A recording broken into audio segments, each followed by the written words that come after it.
Olá, meu nome é Cris Will e esse é o podcast Grandes Vivências. No episódio de hoje a gente vai receber 3 mulheres autistas estudantes da UFMG. Uma é da área de tecnologia da informação, uma da área da saúde e uma da área do direito. Elas vão contar um pouco pra gente sobre como é as vivências dela dentro da UFMG.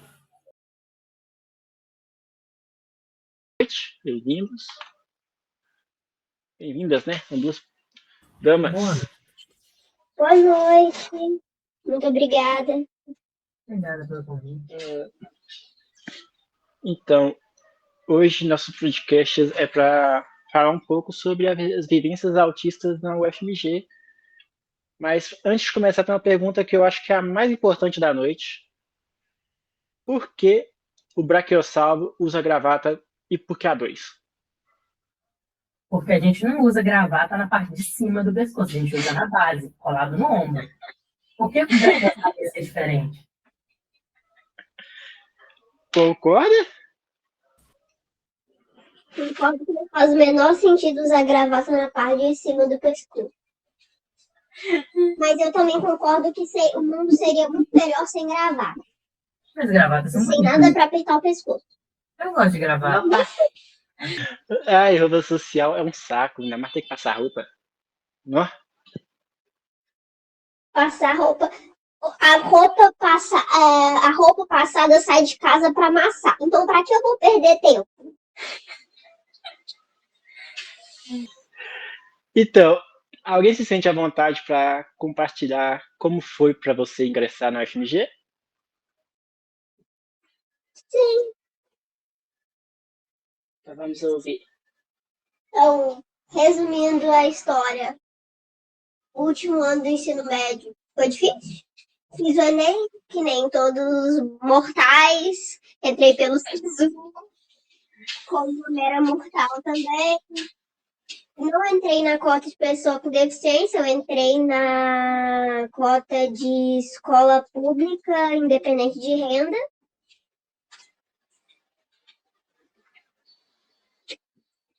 Fiquei muito confusa nos primeiros dias. Minha mãe me levou nos primeiros dias porque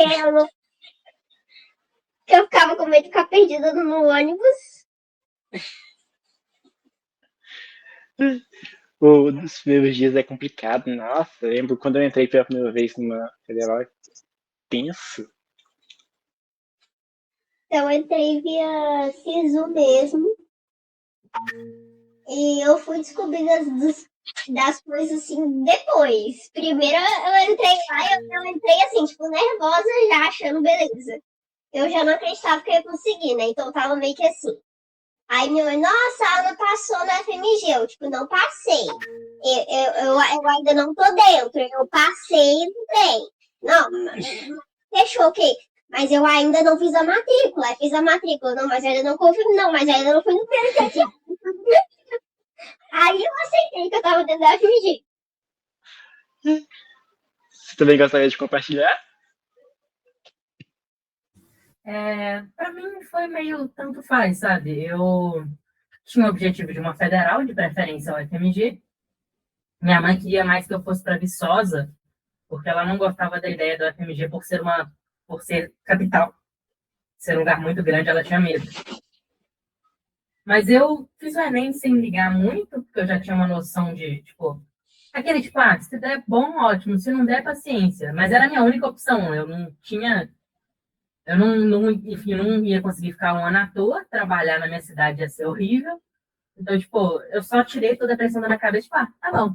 Fiz o Enem sem estudar mesmo, porque eu não costumo estudar para provas, não costuma funcionar para mim. E passei para SI no FMG.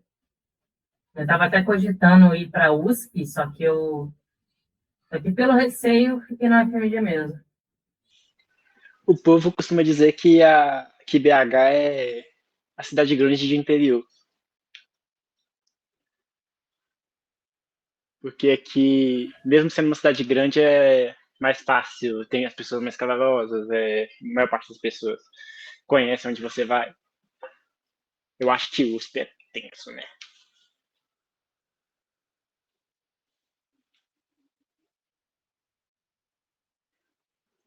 A próxima questão é: você poderia compartilhar um pouco da sua vivência dentro da UFMG? Alguém gostaria? Eu gostaria, e assim, minha vivência na FMG foi meio complexa. Porque primeiro semestre é aquela tranquilidade, claro. Vim do ensino médio com muita folga, porque eu nunca estudei no ensino médio, eu sempre achei tudo muito fácil por causa do AHSP, né, altas habilidades para adaptação, no caso. Então, tipo, tudo simplesmente sempre foi sem ligar para nada. E o primeiro semestre foi tranquilo. O segundo semestre complicou. Porque, por dois motivos. Eu fui diagnosticada com autismo pouco antes de entrar na universidade.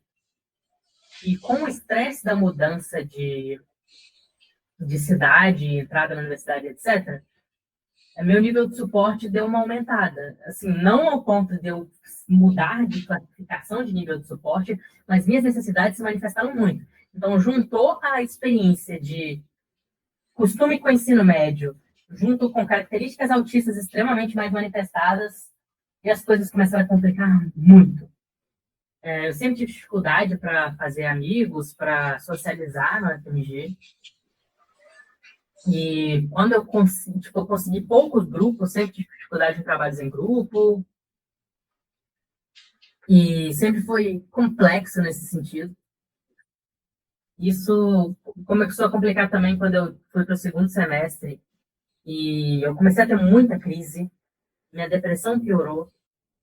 E somada a dificuldades relacionadas a capacitismo, a falta de adaptação, eu nem conhecia o NAI direito na época, eu tive que trancar meu primeiro semestre.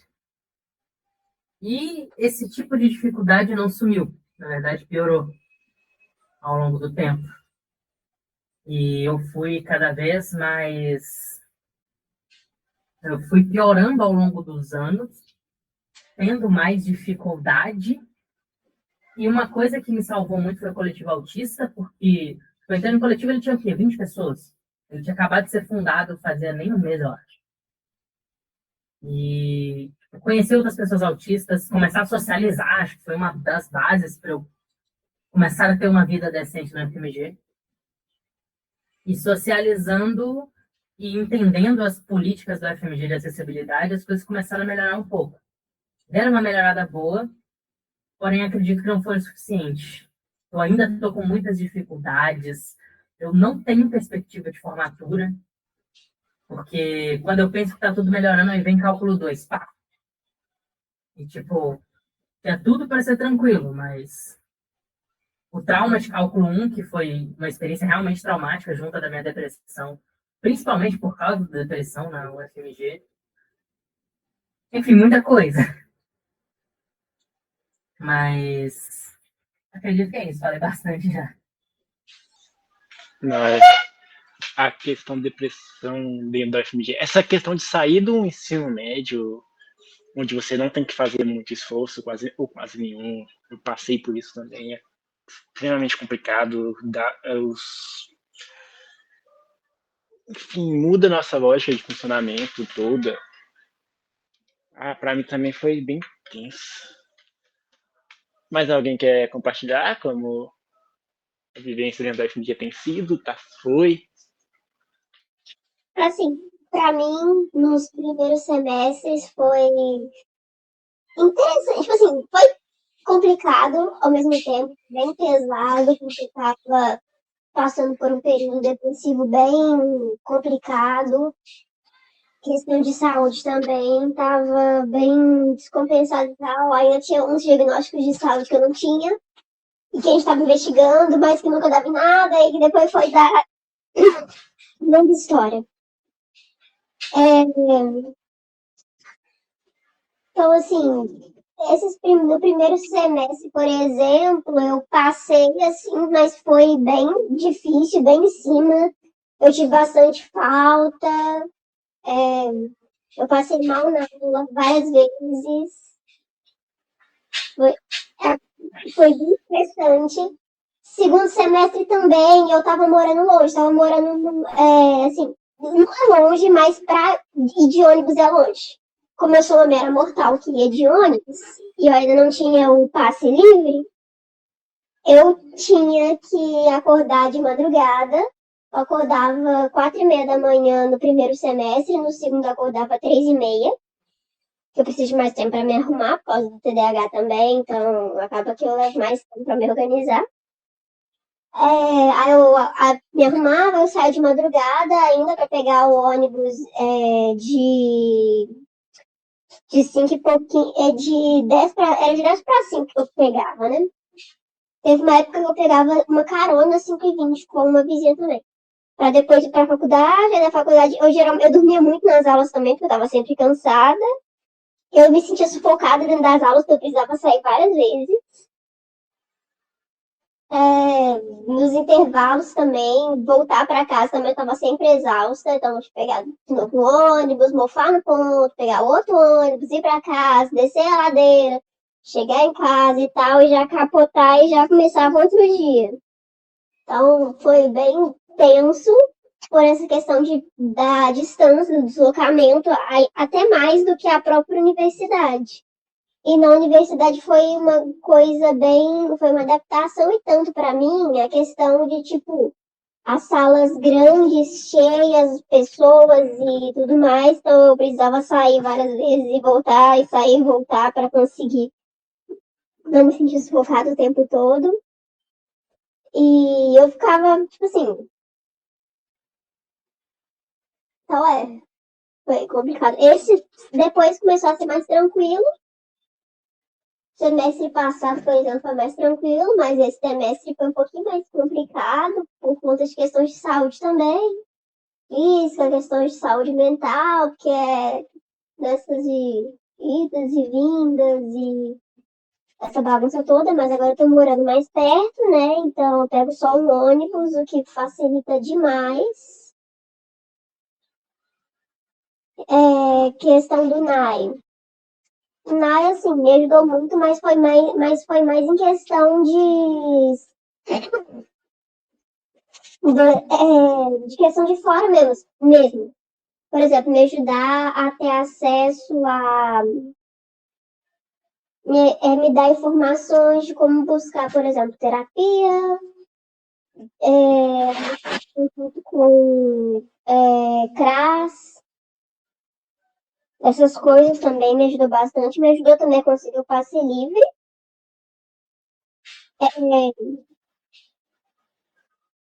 Mas ao mesmo tempo, nem tanto algumas vezes. Mas né, ajuda, mas para algumas coisas é mais complicado, mas é isso aí. Mais uma participante chegou, ela gostaria de compartilhar com a gente. Oi, gente, boa noite. Boa noite. Boa noite. Bom, eu gostaria, sim, de compartilhar um pouco dessa vivência dentro da UFMG, especialmente porque eu estou dentro da UFMG, entre idas e vindas, desde 2015. Então, mais de 10 anos, né? E ao longo desse período eu transitei por alguns cursos, né? Passei por 2 engenharias, um curso da área da saúde e, por fim, fui parar no direito, que é onde eu estou agora. E ao longo desse processo todo, eu não tinha nenhum tipo de suporte. Nenhum tipo de suporte. Mas eu também não era uma pessoa que tinha um diagnóstico oficial, né? Eu faço parte da estatística das mulheres que foram diagnosticadas na vida adulta. E aí, quando o diagnóstico veio, ele veio de uma maneira muito peculiar, né? Eu já no direito, com os meus jeitos, com os meus maneirismos, com as minhas coisas, né? Muito minhas, assim. Muito colega de sala, muito querido, que é uma pessoa autista. Só observando alguns padrões em mim e um certo dia ele tomou a iniciativa de chegar até mim e propor, olha, acho que é o caso, acho que você é uma pessoa que precisa desse tipo de acompanhamento, precisa pelo menos passar por uma avaliação nesse sentido. E a minha realidade socioeconômica é de uma pessoa de baixa renda, né? E a gente sabe que a barreira socioeconômica também impede muitas pessoas de chegarem a um diagnóstico, a um acompanhamento adequado. E aí, ele também, uma pessoa que está lutando aí diariamente para se manter, ele tomou a iniciativa de oferecer-se para custear esse primeiro momento, esse primeiro contato com o profissional de saúde, com o psiquiatra, essas coisas, né? E aí veio batata, lá não veio, não teve jeito. E a partir daí, eu pude ter contato, por exemplo, com o coletivo autista da UFMG, né? E comecei a conversar e conhecer outras pessoas que compartilhavam dificuldades semelhantes, de experiências semelhantes. Claro que cada pessoa é única, mas algumas coisas são bem similares. Aí você fala, ok, eu não sou uma maluca, não sou uma estranha, realmente. Trata-se de uma condição, né? E que essa condição ela pode ser, você pode lidar com isso de uma maneira melhor a partir do momento que você toma consciência dela, né? E que busca uma rede de suporte dentro do possível. E no caso da UFMG, nós temos o NAI, né, o Núcleo de Acessibilidade e Inclusão. E a minha experiência com o NAI foi bem breve, na verdade. Meu contato com o NAI, ele começou no ano passado, no início do ano passado, somente. E o NAI, ele fez duas coisas assim, que fizeram toda a diferença. Parecem simples, mas fizeram toda a diferença. Colocar duas bolsistas responsáveis por me ajudar a fazer um planejamento de rotina, porque o laudo que eu recebi, ele me diagnostica como autista, mas também como pessoa com TDAH. Então é a comorbidade, né? E aí, foi uma coisa que parece boba, mas, putz, fez uma diferença gigantesca, gigantesca. Então fizemos um planejamento de atividade, de rotina mesmo, da coisa essencial, do tipo de tomar banho, escovar os dentes, a horários para estudar coisas, né? E outra coisa foi o cartão de acessibilidade, que é basicamente um documento, uma folha, com orientações, sugestões de adaptações para que o aluno consiga ter a sua permanência durante o curso de uma forma menos sofrida, de uma forma mais adaptada, né, às suas condições. Evidentemente, nem tudo é perfeito, evidentemente, especialmente estando no curso que estou agora, que é a Faculdade de Direito, é um curso super antigo, os professores são professores, em sua maioria, mais idosos, pessoas mais, uma cabeça mais fechada e tal. Eu sei que não foram todas as vezes que aquelas recomendações foram atendidas, mas consegui algumas adaptações e isso fez muita diferença. O primeiro semestre de acompanhamento com o NAI, o primeiro semestre, que foi no quinto período do curso, eu já estou totalmente irregular, né, assim, uma história do momento, mas foi o primeiro semestre da minha vida inteira enquanto estudante, tanto no UFMG quanto em outros lugares, que eu consegui ser aprovada em todas as matérias do semestre, não com notas excepcionais, mas enfim, consegui ser aprovada em todas, sem ficar de exame especial em nenhuma delas. Aí eu falei, ok, realmente, faz diferença. Quando a gente vai junto, quando a gente vai meio que com um certo suporte, por menor, por mais simples que seja, há uma chance, sabe? Às vezes a gente não consegue se enxergar uma perspectiva, mas tem uma chance, sabe, de melhorar alguma coisa ali. É evidente que esse processo todo não depende só do NAI, né? A gente que é uma pessoa que passa por essa condição, que é uma pessoa neurodivergente, precisa de um suporte que vai atingir várias camadas. Mas a minha vivência dentro do UFG foi essa, sabe? De ter passado anos sem nenhum suporte, sem nem saber o que estava acontecendo comigo, né?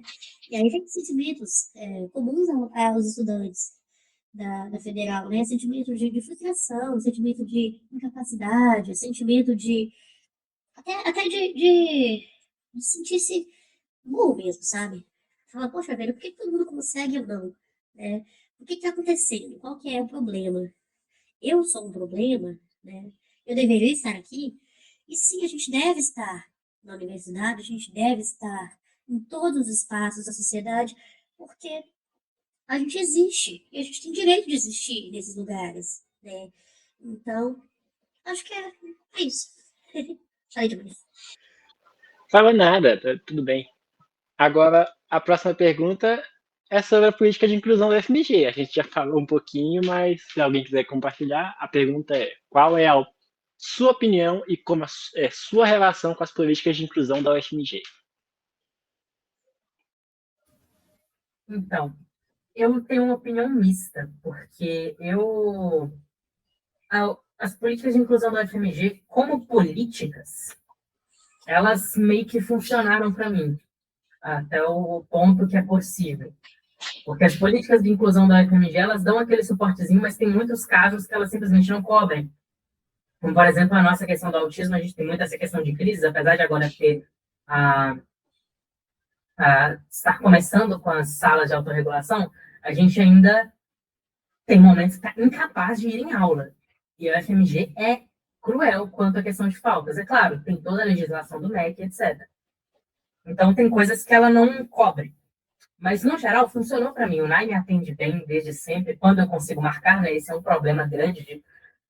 Quando as políticas tendem a funcionar quando você consegue acesso a elas. O acesso é meio restrito, porque o NAI é um núcleo bem limitado no quesito de recursos e quantidade de pessoas.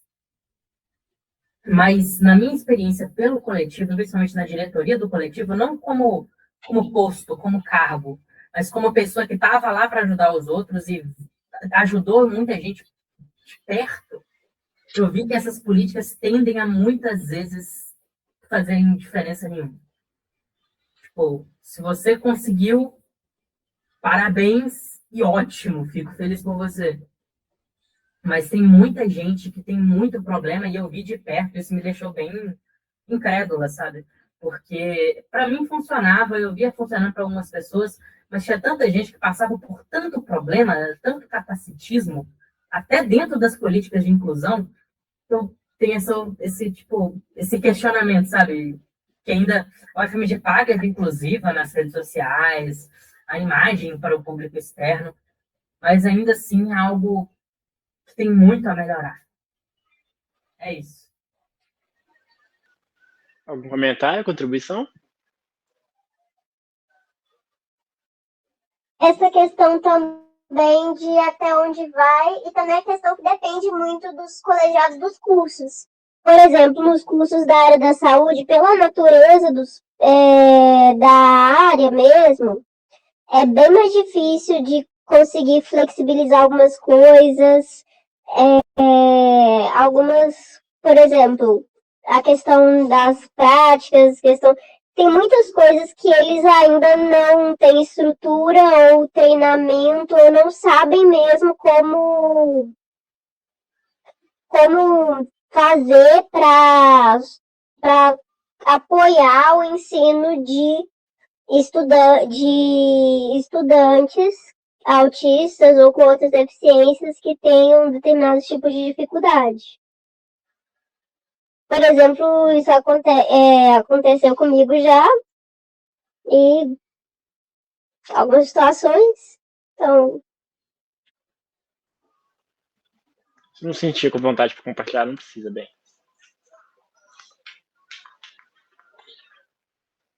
E na área do direito, tem alguma observação, além do que você já falou? Tenho sim. Tenho sim.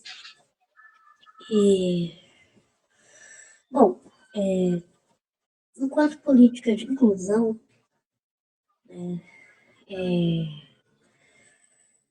eu percebo que embora a universidade se proponha a dialogar, né, dentro do possível,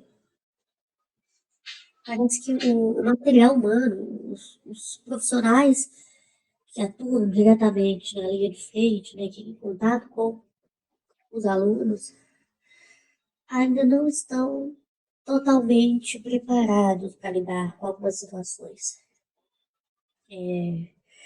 Uma situação, por exemplo, que eu percebo é que há uma política específica, que é bem recente, inclusive, que é o regime acadêmico especial de permanência, o RAEP. Quando você solicita esse regime, você está apresentando uma série de documentos, inclusive documentos que passam pelo NAI, né? Você recebe do NAI um documento também reforçando a necessidade, e isso é apresentado ao colegiado do seu curso.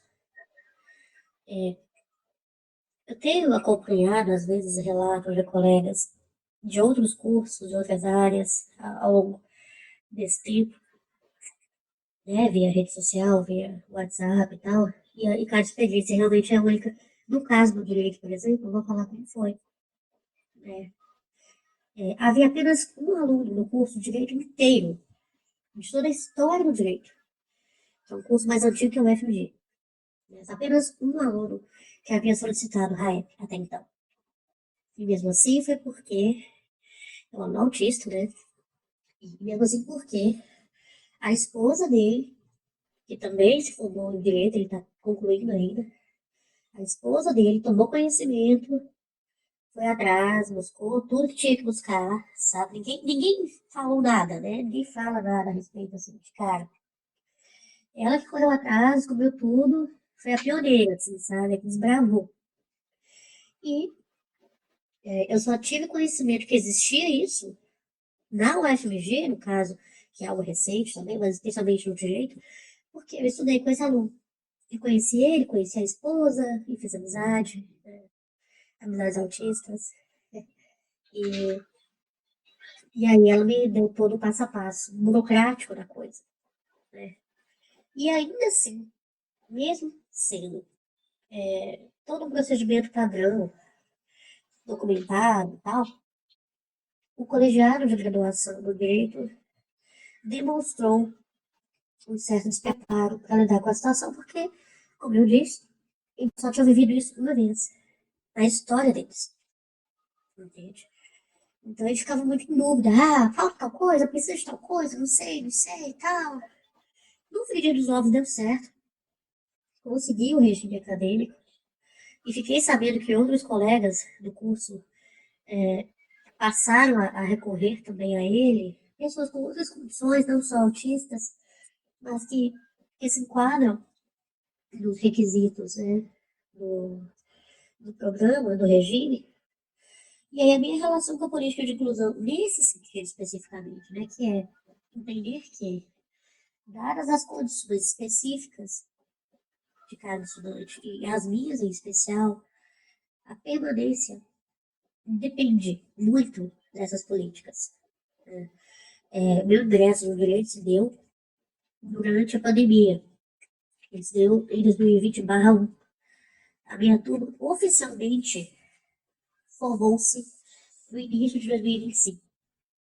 Ter ingressado durante a pandemia fez com que eu tivesse semestres extras, por assim dizer, para me formar.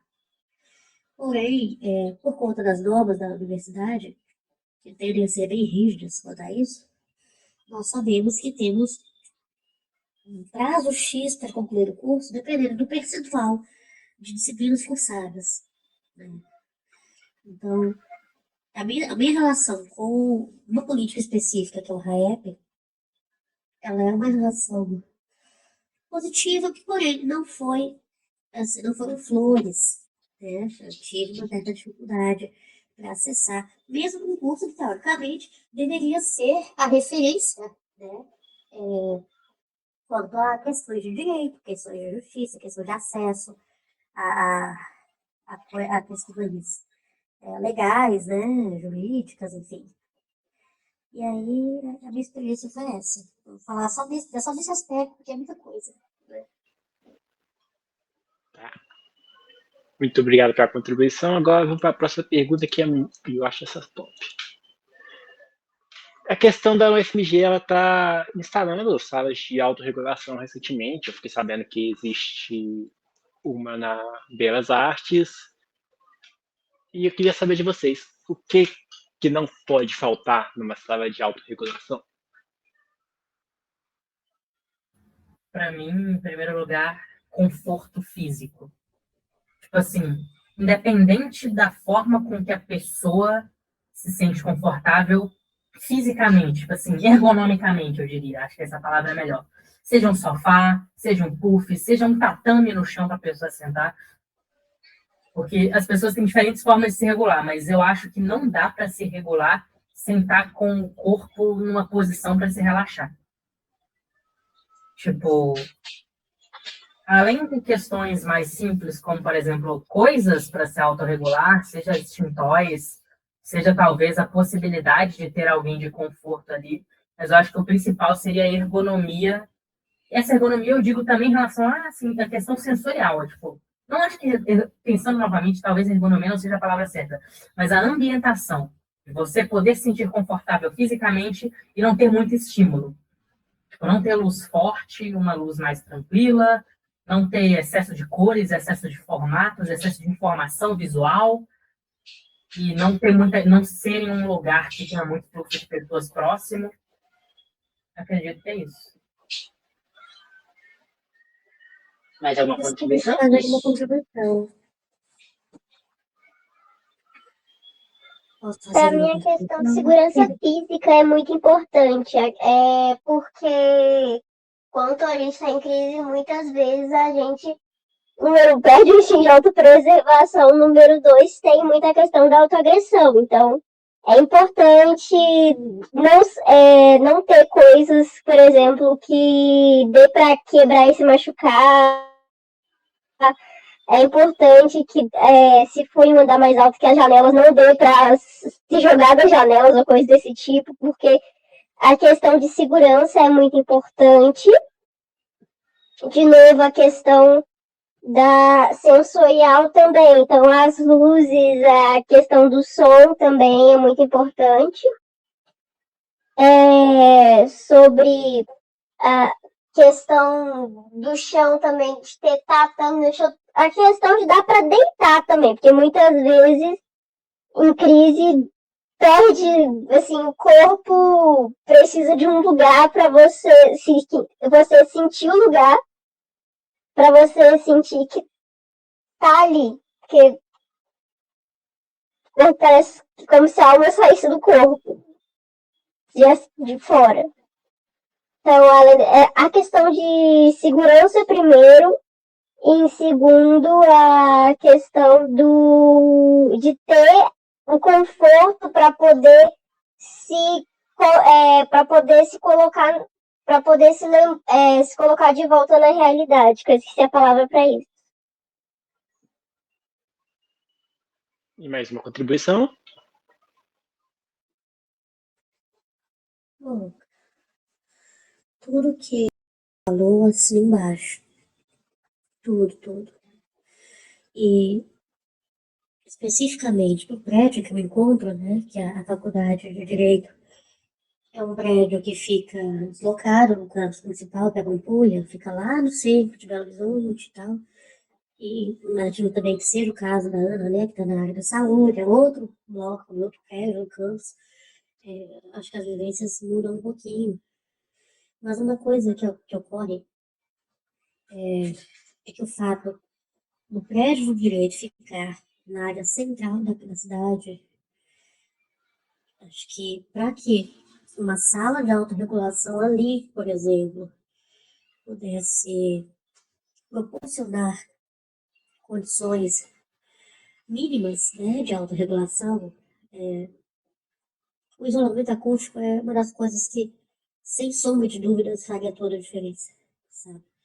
Porque se todo o barulho do trânsito do centro de Belo Horizonte chega Você pode estar no 5º andar, que é onde começa a sala de aula efetivamente, ou você pode estar no 14º andar. Chega. E eu não sei se é algo específico do turno que eu estudo, que é no noturno, mas no prédio do direito, no 3º andar, fica uma área aberta, né, chamada Território Livre, que eu considero muito importante, sim, porque é um espaço de socialização, um espaço em que as pessoas vão conversar, esparecer, jogar uma sinuca, enfim. Porém, em dados momentos do semestre, é bem movimentado, então aquele murmurinho, aquele converseiro, aquele vozerio sobe toda a sala, né? E aí, volta e meia, tem charanga tocando lá, volta e meia, tem caixa de som tocando música, sabe? Porque faz um barzinho lá no final do semestre, coisas assim, sabe? Eu não julgo, acho que as pessoas, elas precisam viver o espaço, a universidade, para além da sala de aula, sim. Só que são coisas que realmente mexem muito. Então, uma sala de autorregulação, no mínimo, ela deveria ter um bom isolamento ali, né? E a outra coisa que acredito que faria toda a diferença são as luzes. Não sei como é que é no prédio de vocês. No prédio do direito, as luzes são luzes brancas, luzes bem fortes. Não sei se tem a ver com a idade do prédio, sabe?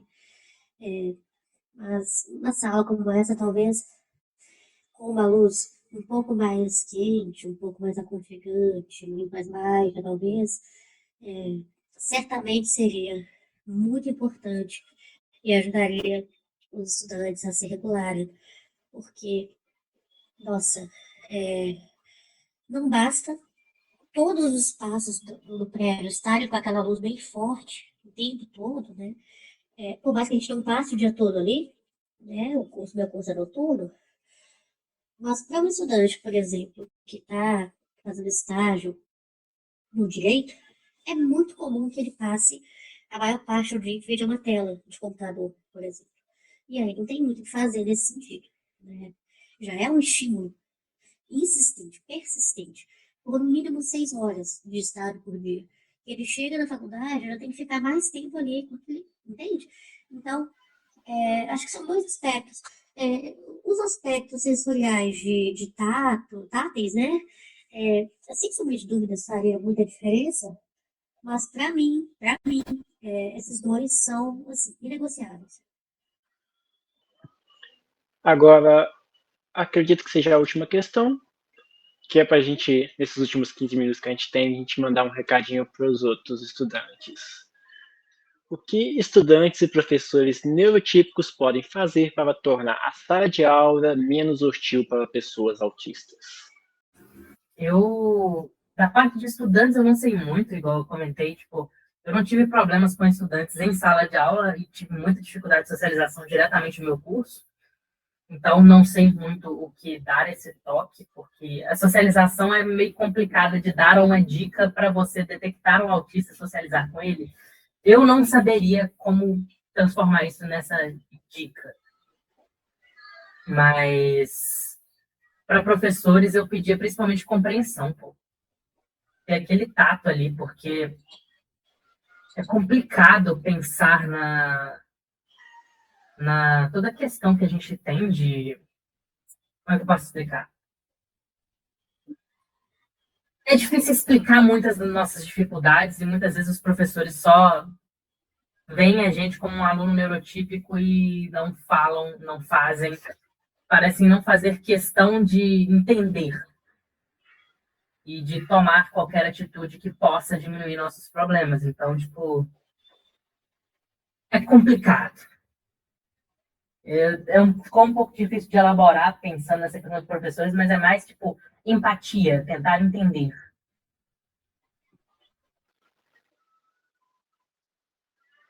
Área da saúde, alguma contribuição? Eu acho que a questão da paciência também, que tanto os professores quanto os alunos, que querendo ou não, a gente não tem muito tato social para muita coisa. Pelo menos não de primeira. É aquele tipo de coisa que a gente vai. Muitas vezes a gente vai fazer alguma coisa, não vai perceber que pode ser inadequado naquele momento, vai perceber, tipo, 3 dias depois e ficar se sentindo mal por isso por um mês.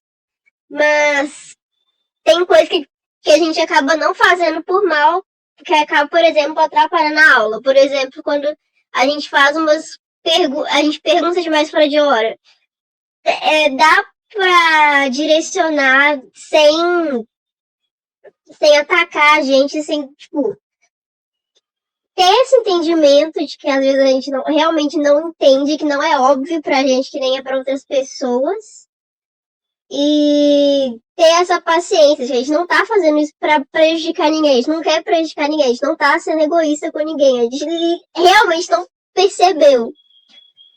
Então isso vale tanto para os professores quanto para os alunos. E a questão de ajudar com o nosso desconfiômetro também, de às vezes avisar. Isso vale para os alunos, principalmente. E também a questão de também compreender que às vezes a gente tem necessidades que podem não parecer fazer sentido para eles, mas que para a gente faz. Então, quando a gente fala alguma necessidade, às vezes que fala assim, ah, não, mas eu já resolvi isso. Tipo, a gente fala, não, mas isso não ficou claro. Então, ah, mas isso não foi resolvido realmente. Que é uma necessidade que a gente tem, que pode ter sido mais fácil para outras pessoas, mas que não é pra gente. Por exemplo, formem grupos, fiquem à vontade, entra aí, forma quem vocês têm afinidade, e aí a gente fica totalmente perdido e não faz a menor ideia do que fazer. Isso é uma coisa que não é óbvia pra gente, então acaba.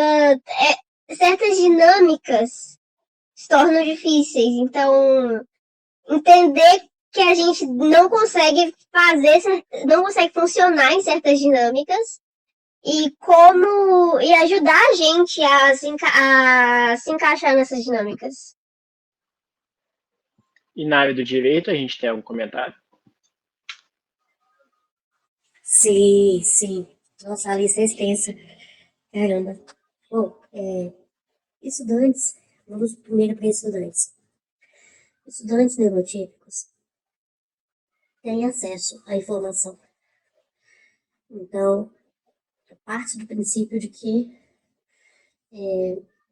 não é por inocência, por pureza, por não saber do que se trata. Alguns comportamentos são bem maldosos mesmo, sabe? Por exemplo, uma coisa que chamou a atenção da minha experiência, né? Daquele colega que eu contei, que falou, ok, você não performa no evento, precisa te ajudar de alguma forma, né? Foi que ele observava, por exemplo, que em sala eu era uma aluna que ficava me balançando, né? Um pêndulo, assim, de frente para trás, pra frente para trás. Isso eu fiz a vida inteira. Só que ninguém nunca falou nada. E ele notou.